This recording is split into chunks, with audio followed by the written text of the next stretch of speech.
یہ براہ راست آپ مناظر دیکھ رہے ہیں، وزیر اعظم کامیاب پاکستان پروگرام کا اجرا کر رہے ہیں۔ آپ کو آگاہ کریں کہ یہ پروگرام غربت کے خاتمے کے لیے حکومت کا انقلابی قدم ہے۔ ایاک نعبد و ایاک نستعین۔ سب سے پہلے تو شوکت ترین آپ کو، آپ کی ساری ٹیم کو، جنہوں نے بڑی محنت سے یہ آج پروگرام کو یہاں تک پہنچایا کہ آج ہم اس کی لانچ کر رہے ہیں۔ میں آپ سب کو خاص طور پہ خراج تحسین اس لیے پیش کرتا ہوں کہ اصل میں یہ ہمیں 74 سال پہلے یہ پروگرام شروع کرنا چاہیے تھا۔ دیکھیں،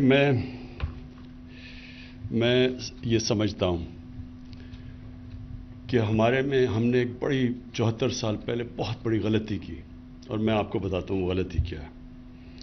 ہم یہ سمجھتے تھے کہ ایک وقت پہ ہمارا ملک خوشحال ہو جائے، ہمارے پاس اتنا پیسہ آ جائے، اس کے بعد ہم پھر ایک پاکستان کو فلاحی ریاست بنائیں۔ اور یہ جو سوچ ہے نا کہ پہلے پیسہ اکٹھا ہوگا، پہلے ملک میں سرپلس ہوگا، ہمارے پاس پیسہ ہوگا، پھر وہ ہم غریبوں کی طرف لگائیں گے، میں یہ سمجھتا ہوں کہ فنڈامنٹلی غلط فیصلے تھے۔ دیکھیں، مدینہ کی ریاست کی میں کیوں بات کرتا ہوں؟ کیونکہ وہ دنیا کی تاریخ کا سب سے کامیاب ماڈل تھا، اور ماڈل کی کامیابی ہوتی ہے جو اس کے ریزلٹس دیتے ہیں۔ تو وہ جو فینومینا ہوا تھا مدینہ کی ریاست کے بعد، یہ ایک تاریخ کا حصہ ہے، یہ کوئی فینٹیسی نہیں ہے یا یہ کوئی میتھولوجی نہیں ہے، یہ فیکٹس اور فگرز ہیں ہسٹوریکل، کہ ایک سویلائزیشن جس کی حیثیت نہیں تھی وہ ایک دم رائز کیا اور اس نے دنیا کی امامت کی، اور 1000 سال تک دنیا کا پریمیئر سویلائزیشن رہا۔ تو مدینہ کی ریاست کیوں اللہ ہمیں کہتا ہے کہ نبی صلی اللہ علیہ وسلم کی سنت پہ چلو، ان کی شریعہ پہ چلو؟ کیوں کہتا ہے؟ ہماری بہتری کے لیے کہتا ہے۔ یہ ہمیں غلط فہمی ہے کہ ہم اللہ کو کوئی فائدہ پہنچا سکتے ہیں۔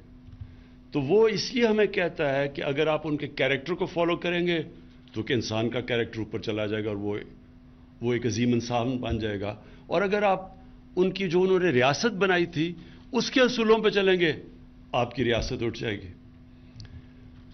میرا یہ ایمان ہے کہ جو مدینہ کی ریاست میں ہوا تھا، پہلے انہوں نے فلاحی ریاست بنائی تھی، پھر خوشحالی آئی تھی۔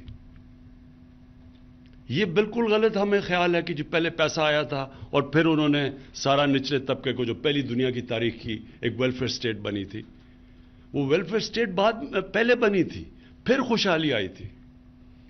کیونکہ اللہ کی برکت آتی ہے، جو ہم اللہ میں مانتے ہیں اس کی برکت آتی ہے، اس کی جب وہ خوش ہوتا ہے کہ آپ اس کی انسانیت کے لیے کچھ کرتے ہیں تو اوپر سے پھر وہ آپ کی مدد کرتا ہے۔ کیونکہ اس کی کوئی ایکسپلینیشن نہیں ہے کہ دیکھتے دو سپر پاورز کے بیچ میں ایک قوم جس کی حیثیت ہی کچھ نہیں تھی اور ڈیوائیڈڈ تھی ٹرائبز کے اندر، وہ ایک دم اٹھ گئی اور دونوں سپر پاورز اس کے سامنے کولیپس کر گیا اور وہ دنیا کی ٹاپ سویلائزیشن بن گیا۔ تو اس میں سب سے بڑی چیز ہے انسانیت۔ جس قوم میں انسانیت ہوتی ہے، اللہ کی برکت آتی ہے اس کے اوپر، اور ساتھ ساتھ اس کے انصاف۔ یہ دونوں اللہ کے حکم ہیں، انصاف اور انسانیت۔ یہ بیسز ہے ایک سویلائزیشن کا۔ اب آپ دو قومیں دیکھ لیں، ایک ہی جتنی آبادی دونوں کی، ایک طرف ہندوستان، دوسری طرف چائنا۔ 35 سال پہلے دیکھ لیں، 40 سال پہلے تقریباً ایک ہی ساتھ تھے دونوں۔ آپ ان کے سوشل انڈیکیٹرز دیکھ لیں، تقریباً ساتھ تھے وہ۔ آج چائنا آسمان پہ پہنچ گیا ہے اور ہندوستان میں وہی ایک جزیرہ ہے بہت امیر لوگوں کا اور نیچے غربت ہے۔ چائنا نے وہ جو ہم چاہتے ہیں، چائنا نے وہ اصل میں مدینہ کا ماڈل فالو کیا۔ انہوں نے نیچے سے طبقے کو اوپر اٹھایا، اور چائنا جب گیا تو انہوں نے باقاعدہ بتایا کیا سٹیپس لیے گئے کہ انہوں نے اپنے نچلی طبقے کو کس طرح اوپر اٹھایا، کیسے پاورٹی ایلیویشن میں کیا، اور پھر کیسے انہوں نے ان لوگوں کو باقاعدہ پروگرامز بنا کے 10 سال 15 سال 20 سال کے پروگرامز بنا کے انہوں نے اپنے نچلے طبقے کو اوپر اٹھایا، اور وہ چیز کی جو دنیا کی تاریخ میں کبھی کسی نے نہیں کی، یعنی جن نمبرز میں انہوں نے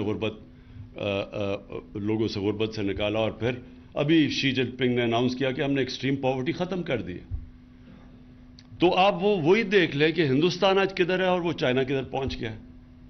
سو ہمارا جو فنڈامنٹل پرنسپلز ہم نے اس قوم میں جو ہمیں اڈاپٹ کرنے چاہیے تھے، جب ہم نے ایک بہت بڑا، ہمارے فاؤنڈنگ فادرز نے کہا کہ یہ مثالی اسلامی فلاحی ریاست بنے گی، یہ جو فیصلہ تھا اس کے اوپر کبھی عمل ہی نہیں ہوا، اور ایک ایلیٹسٹ سسٹم بن گیا. جو آپ اور چیزیں چھوڑ دیں، تعلیم کا نظام لے لیں. یہ کتنی بڑی ایک ملک کی بدقسمتی ہے کہ ایک چھوٹے سے طبقے کو آپ انگلش میڈیم پڑھا دیں اور وہ نوکریاں ان کو دلوا دیں، باقی جو آپ کی عوام ہے وہ بیچاری اوپر ہی نہیں آ سکتی. ایجوکیشن اپارٹھائڈ، کیا آپ ایک طبقے کے لیے ایک تعلیم، دوسروں کے لیے نیچے، اور پھر ایک دینی مدرسے چل رہے ہیں. کبھی کسی نے کوشش نہیں کی اس کو سنتھسائز کرنے کے لیے کہ ایک ملک ہے، ایک قوم ہے، اس کا کورس سلیبس تو ایک ہو، لیکن کیونکہ ہماری طرح کی ایلیٹ فائدہ اٹھا رہی تھی اس سے، ہمارے بچوں کو اچھی نوکریاں مل رہی تھیں، ہمیں کوئی انسینٹو نہیں تھا کہ چینج کریں سسٹم. کیونکہ نیچے اور پھر نیچے سے جو اوپر آتا تھا، جو لوگ اردو میڈیم سے پڑھ کے ایونچولی اپنی زندگی بہتر کر لی، وہ اپنے بچے انگلش میڈیم میں بھیج دیتے تھے. ان کو بھی جب وہ پارلیمنٹ میں بھی آ جاتے تھے، وہ ادھر پہنچ جاتے تھے جدھر وہ فیصلے کر سکتے تھے، تب بھی انہوں نے وہ سسٹم نہیں چینج کیا، کیونکہ وہ پھر بینیفیشری بن گئے اس ایلیٹس سسٹم کے. اور اس لیے میں شفقت آپ کو خاص طور پہ یہ خراج تحسین پیش کرتا ہوں، جو پہلی دفعہ پاکستان کی تاریخ میں ہم نے اب یہ بڑا مشکل اٹیمپٹ کیا چینج کرنے کا یہ سسٹم، کہ ہم نے ایک کورس سلیبس ایک بنایا.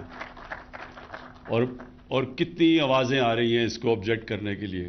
شرم نہیں آتی ان لوگوں کو کہ آپ کو پتہ ہے کہ ناانصافی کا سسٹم ہے، اس کے بعد بھی کامنٹ کر رہے ہیں جی پیچھے لے کے جا رہے ہیں لوگوں کو. یعنی کہ سمجھ نہیں آئے کہ پیچھے کیسے جا رہے ہیں. اگر آپ ساروں کو لیول پلینگ فیلڈ دیں گے کہ وہ بھی انگریزی سیکھیں تو پیچھے کیسے جا رہے ہیں. دوسری چیز جو شوکت نے بات کی کہ ہمارا جو سسٹم بن چکا ہے وہ سارا ایلیٹ کے لیے بن چکا ہے. قرضے ہیں تو پیسے والے لوگوں کے لیے، گھر بنائیں گے تو پیسے والے لوگوں میں ہونی چاہیے، تعلیم پیسے والے، انصاف کا نظام صرف پیسے والے لوگوں کے لیے. ایک غریب آدمی اور ایک طاقتور کا مقابلہ ہو جائے عدالت میں، وہ کبھی غریب جیت ہی نہیں سکتا، اس کو انصاف ہی نہیں مل سکتا. سو سارا سسٹم کیٹر کرتا ہے چھوٹے سے لوگوں کو. یہ کبھی معاشرہ اوپر نہیں جا سکتا جب تک ہم فنڈامنٹلی ہمارا مائنڈ سیٹ چینج نہیں ہوتا. معاشرہ اوپر نہیں جا سکتا.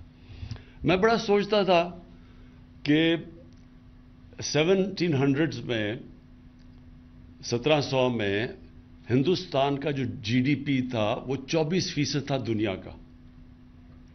تو میں سوچتا تھا کہ یہ کیسے پیچھے رہ گیا. تو ایک برنیئر ہے جو 1650s میں جو شاہ جہان کے کورٹ میں جاتا ہے اور وہ فزیشین بن جاتا ہے وہاں. تو اس کی ڈائریز ہیں کہ وہ کورٹ کی لائف کیا تھی. تو اس میں بڑی زبردست انسائٹ ملتی ہے کہ ہم کیوں پیچھے چلے گئے. اس وقت سپر پاور تھے مغل، دنیا کی سپر پاور مانے جاتے تھے وہ. تو وہ جب وہ ڈسکرائب کرتا ہے وہاں کی دنیا اور پھر وہ کمپیئر کرتا ہے کہ فرانس میں کیا ہو رہا ہے اور وہ فرانس میں کیا حالات تھے اور ادھر کیا حالات تھے ہندوستان میں.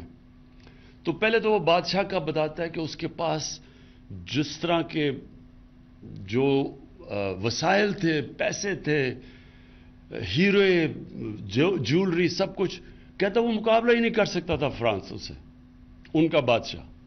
یعنی جس طرح کی وہ امیری تھی اس کے بادشاہ، مغل بادشاہ، پھر اس کے پرنسز تھے، پھر ان کا سارا. لیکن اس نے جو اصل بات کی، اس نے کہا جب میں دلی میں جاتا تھا اور میں اس کو کمپیئر کرتا تھا پیرس سے، تو پیرس میں جب آپ سڑک پہ پھرتے تھے تو 7 ایسے لوگ ہوتے تھے جن کے کپڑے اچھے ہوتے تھے اور 3 ہوتے تھے جو کہ غریب ہوتے تھے. لیکن کہتا جب میں دلی کی سڑک میں پھرتا تھا تو 6 ایسے لوگ ہوتے تھے جن کے کپڑے پھٹے ہوئے اور جو غریب ہوتے تھے، اور صرف 3 یا 4 ہوتے تھے جن کے اچھے کپڑے تھے. تو بیسکلی جب ایک انیکوالٹی ہوتی ہے سوسائٹی میں، یہ بیسز ہوتا ہے اس کا نیچے جانے کا. کوئی بھی معاشرہ نہیں کامیاب ہو سکتا جدھر ایک امیروں کا ایک جزیرے ہوں اور غریبوں کا سمندر ہو. کوئی معاشرہ نہیں کامیاب ہو سکتا. تو ہماری کیا کوشش ہے، وہ اپنا ذرا مائنڈ سیٹ اور ملک کی پرائرٹیز چینج کریں کہ یہ جو نیچے طبقہ ہے جس کے لیے نہ ہم آپ کو پتہ ہے کوئی گھر ہی بیچارے نہیں بنا سکتے، کوئی سسٹم ہی نہیں تھا لون دینے کا. غریبوں کو تو چھوڑیں، جو ہماری پروفیشنل کلاسز ہیں، غریب جو ہمارے لوور مڈل کلاسز ہیں، جو مڈل کلاسز ہیں، وہ بھی گھر نہیں بنا. کیش ہے تو گھر بناؤ. یا کوئی سسٹم ہی نہیں تھا ہاؤس فائنینسنگ کا. اور پھر جب ہم نے یہ کیا اور بڑی مشکلوں سے بڑی دیر لگی رکاوٹیں دور کرتے کرتے کہ کیوں نہیں فائنینس جا رہا نیچے، تو ہم نے پھر ریئلائز کیا فائنلی جب تیار بھی ہو گیا سسٹم. ہم نے قانون بھی وہ فورکلوجر لا کا جو قانون تھا وہ جو پھنسا ہوا تھا بڑی دیر سے، وہ بھی کسی نے کوشش کی کہ اس کو وہ اسٹے آرڈر ختم کرنے کے لیے. تو جب ہو بھی کیا، پھر بھی جو ہمارے بینکس تھے ان کے پاس انفراسٹرکچر ہی، ان کی ٹریننگ ہی نہیں تھی چھوٹے لوگوں کو قرضے دینے کے لیے. تو وہ چھوٹے لوگوں کو قرضے نہیں ملتے تھے. ہم نے پھر جب ریویو کرتے تھے تو اس لیے یہ بڑا زبردست آئیڈیا. اور شوکت ترین آپ کی اس لیے کیونکہ بینکنگ میں آپ کا ایکسپیرنس تھا، تو اس لیے پھر یہ جو مائکرو فائنانس کی طرف آئے.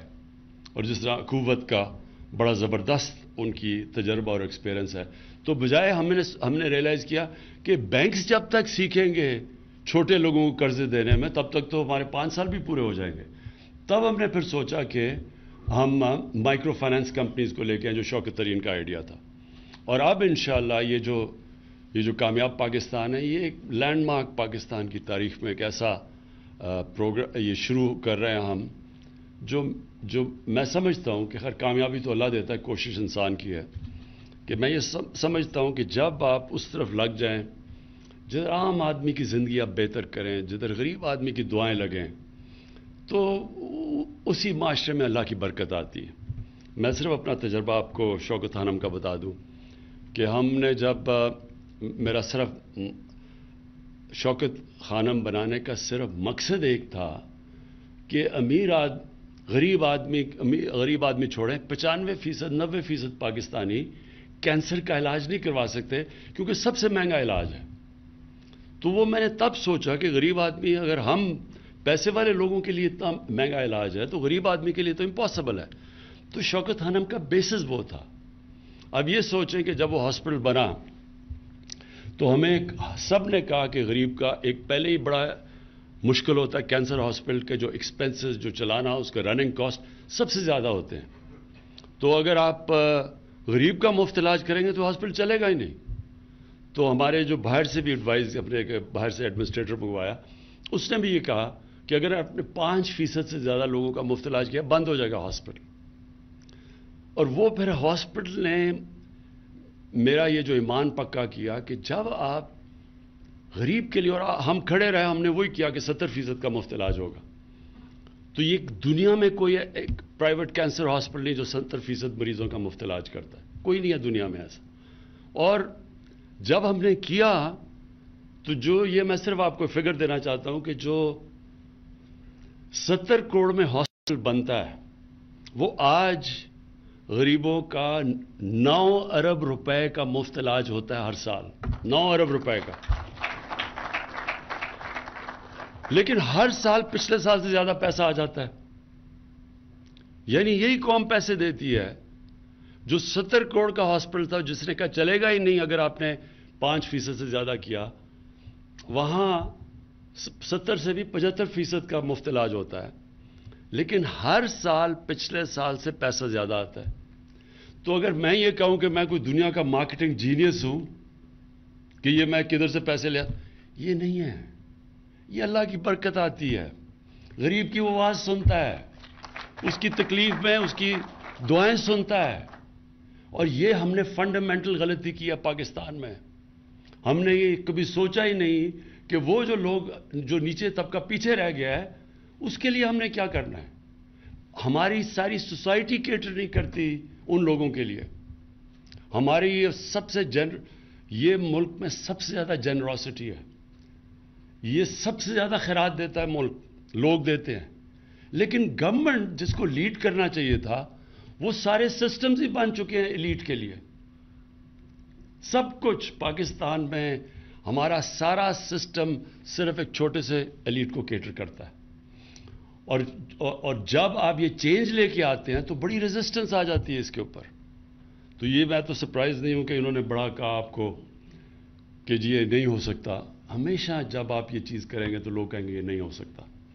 یہ انشاءاللہ یہ بڑی محنت سے آپ تک یہاں پہنچے ہیں، انشاءاللہ یہ کامیابی سے چلے گا.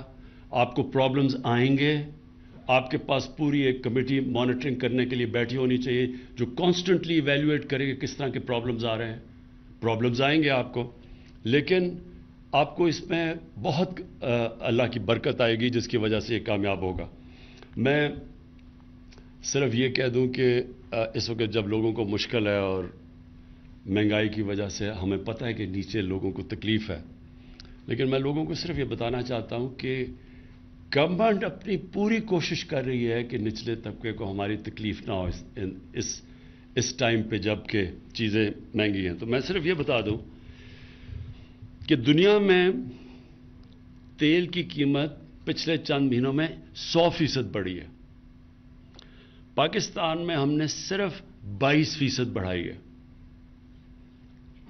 اس وقت پاکستان سوائے وہ ملک جو 19 ملک ہیں جدھر تیل خود اسی یعنی جو ادھر سے تیل نکلتا ہے جن کو امپورٹ نہیں کرنا پڑتا، سوائے ان کے علاوہ پاکستان میں اس وقت سب سے کم قیمت پہ ہم ڈیزل اور پیٹرول بیچ رہے ہیں کیونکہ ہم نے صرف 22% بڑھائے ہیں. گندم 37% دنیا میں اس کی قیمت بڑھی ہے. یہ جو سارا کرنچ آیا ہے کووڈ کی وجہ سے دنیا میں جب سپلائی لائنز افیکٹ ہوئی ہیں تو اس وقت 37%. پاکستان میں ہم نے صرف 12% بڑھائی ہے. چینی دنیا میں 40% اس کی قیمت اوپر گئی ہے، پاکستان میں ہم نے صرف 21% بڑھائی ہے. اور یہ وہ ملک جو کہ پہلے ہمیں کافی پریشر ہمارے اوپر فسکل ڈیفیسٹ کے، اور آپ کو پتہ ہے کہ جو ملک میں ہمارے ڈیفیسٹس ہیں اور جو قرضے چڑھے ہوئے ہیں، اس کے باوجود ہم نے اپنی طرف سے پورے کم سے کم امپیکٹ ڈالا ہے نچلے لوگوں کے اوپر. میں صرف آپ کو یہ بتا دوں کہ ہم نے سیلز ٹیکس اور پیٹرولیم کی جو لیوی ہے، اگر ہم اس کو نیچے نہ لے کے آتے، کیونکہ ہمارا اس لیے سستا ہے ہمارا کیونکہ ہم نے سیلز ٹیکس بھی پورا نیچے لے آئے پیٹرول پہ اور ڈیزل پہ، اور لیوی بھی نیچے لے آئے ہیں. اگر ہم یہ نہ نیچے لے کے آتے تو ایک سال میں گورنمنٹ کو 400 ارب روپے کا فائدہ تھا. تو ہم نے یہ نیچے لا کے، جو ہندوستان میں اس وقت دگنا ہے ہمارے سے پیٹرول اور ڈیزل، تو وہ کیوں دگنا ہے؟ کیونکہ انہوں نے اپنی لیویز نہیں کم کی. تو ہمیں ایک سال میں 400 ارب روپے کا ہمیں نقصان کیا صرف تاکہ لوگوں کے اوپر بوجھ نہ پڑے.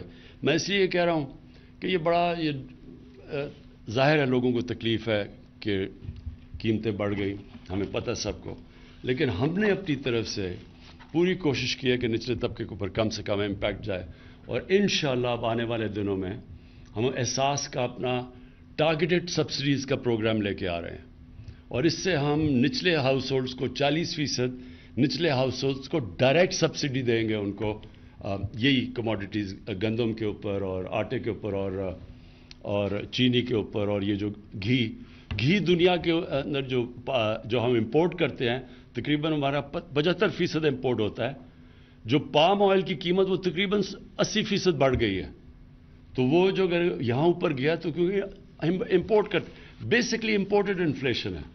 40 لاکھ ٹن ہم نے پچھلے سال گندم امپورٹ کی ہے. تو امپورٹڈ انفلیشن کی وجہ سے اس وقت مہنگائی ہے. ہم یہ سمجھتے ہیں کہ ایک تو ہم ٹارگیٹڈ سبسڈی سے ڈیل کریں گے، دوسرا آنے والے دنوں میں یہ جب سپلائی کا یہ جو پرابلمز کم ہوں گے تو انشاءاللہ کموڈٹی کی قیمت دنیا میں جب نیچے آئیں گی تو پھر بھی ہمارے ملک میں بھی نیچے آ جائے گی. پھر سے میں آپ سب کو شوکت، آپ کی ساری ٹیم کو، جتنے بھی آپ نے یہ جو کنسلٹیشنز کر کے یہاں تک پہنچے ہیں، میں ان سب کو آج خراج تحسین پیش کرتا ہوں. شکریہ. وزیر اعظم پاکستان کامیاب پاکستان پروگرام کے افتتاحی تقریب سے خطاب کر رہے تھے۔ وزیر اعظم نے کہا کہ یہ پروگرام 74 سال پہلے شروع ہو جانا چاہیے تھا۔ بدقسمتی سے ہمارا سسٹم ایلیٹ کلاس کے لیے بن چکا ہے۔ غریب قرض بھی نہیں لے سکتا ہے اور نہ آگے بڑھ سکتا ہے۔ ہمیں اس نظام کو تبدیل کرنا ہوگا۔ ریاست مدینہ کا ماڈل ہمارے لیے مشعل راہ ہے۔ ہمارا نظام اشرافیہ کی سہولت فراہم کرتا ہے۔ ہمیں کمزور طبقے کی فلاح کو ترجیح دینی ہے۔ یکساں نصاب تعلیم سے سب کو ترقی کے مساوی مواقع میسر آئیں گے۔ وزیر اعظم عمران خان نے مزید کہا کہ کامیاب پاکستان پروگرام ملک کی ترقی میں ایک اہم سنگ میل ثابت ہوگا۔ پہلی بار حقیقی فلاحی ریاست کے قیام کے لیے عملی اقدام کر رہے ہیں۔ انہوں نے مزید کہا کہ اشرافیہ کی بجائے غریب اور متوسط طبقے کی فلاح و بہبود ہماری اولین ترجیح ہے۔ سب کے لیے انصاف اور تعلیم کا یکساں نظام لائے ہیں۔ پائیدار ترقی کے لیے معاشرے کے تمام طبقوں کی خوشحالی ضروری ہے۔ وزیر اعظم عمران خان کامیاب پاکستان پروگرام کی تقریب سے خطاب کر رہے تھے۔ وزیر اعظم نے مزید کہا کہ پوری دنیا میں پیٹرولیم مصنوعات کی قیمتوں میں 100% اضافہ ہوا ہے، لیکن پاکستان میں پیٹرولیم مصنوعات کی قیمتوں میں اس حد تک اضافہ نہیں کیا گیا۔ انہوں نے کہا کہ عوام کو اور نچلے طبقے کو ریلیف کی فراہمی کے لیے اقدامات کر رہے ہیں۔